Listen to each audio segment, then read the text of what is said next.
Контрацептивтер немесе ең тиімді біздің контрацепцияның түрлері қандай? Жалпы біз жоспарланбаған жүктіліктен дұрыс қорғануымыз керек, дұрыс сақтануымыз керек. Енді біз ең тиімділерінен былай қарай төмен қарай кетейік. Егер де сіз тұрмыс құрған, бір бала туған, немесе екі бала туған болған болсаңыз, екі бала, үш бала, жалпы ең тиімдірегі бізде ол жатырішілік спираль. Бірақ жатырішілік спиральді салдыру үшін сіз міндетті түрде тексеріліп барып салдыруыңыз керек. Алдырғаннан кейін де тексерілуіңіз керек.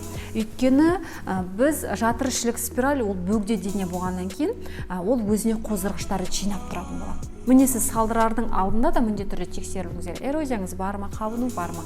Және алдырғаннан кейін де сіз жолды ашып бергеннен кейін жаңа қоздырғыштар жиналып тұратын болса, ішке еніп кетпес үшін сіз міндетті түрде тексеріп, бірден емделіп алғаныңыз дұрыс. Өйткені сіз жатырішілік спиральді алғаннан кейін бірден көтеріп қойсаңыз, көп жағдайда замершиға немесе выкидышқа алып келуі мүмкін. Жалпы бізде спираль 5 жыл мен 7 жыл аралығында тұруына болады.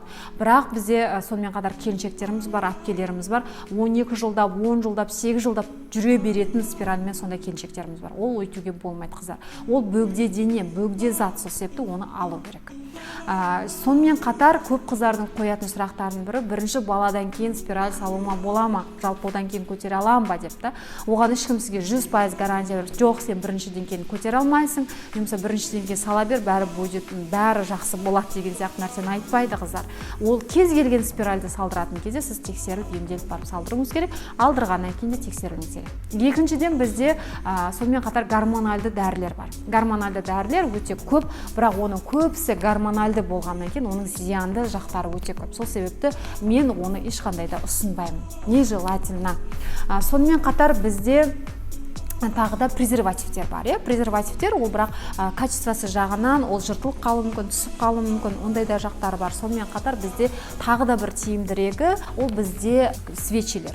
Қосылардан 10 минут бұрын салып қоясыз, мысалы Форматекс, Бенатекс деген сияқты. Оның ішінде ешқандай гормон жоқ. Бірақ әр қосылардың алдында салуыңыз керек болады. Мысалға бір күнде сіз 3 рет, 4 рет қосылатын жағдай болса, сіз 3 рет, 4 рет сол қосылардың алдында сол свечиді салуыңыз керек. Және де сіз оны салып болғаннан кейін жуынып қоймауыңыз керек. Сол себепті қыздар, сіздерге айтқым келгені не? Сіздер егер де жүктілікті жоспарлап жүрмесеңіздер, міндетті түрде сақтануларыңыз керек. Аборт жасатқанша сіз лучше оны сақтаныңыз, қорғаныңыз. Сонымен қатар тиімдісін өзіңіздің денсаулығыңызға, жасыңызға, өзіңіздің дене салмағыңызға, ағзаңыздың жағдайына қарай индивидуалды түрде таңдаңыз. Өзіңізден барып іше сал, өзіңізден барып сала салу деген нәрсе болмайды. Қыздар, дендеріңіз сау болсын. Жоспарланған жүктіліктеріңіз көп болсын. Уақытында гинекологтың тексеруіне уақытылы барып тұрыңыздар. Сіздермен бірге болған Гүлназ Сәбитқызы, өздеріңіздің пікірлеріңізді қалдырып, маған тіркелуді ұмытып кетпеңіздер. Сонымен қатар менде көптеген аккаунттарда осы әлеуметтік желіде белсендімін. TikTok, YouTube, Instagram, Telegram парақшаларым бар. Ол жерде де өте көптеген пайдалы ақпараттар бар. Тіркеліп, жазылып, өздеріңіздің пікірлеріңізді қалдырып, белсенді болып отырыңыздар.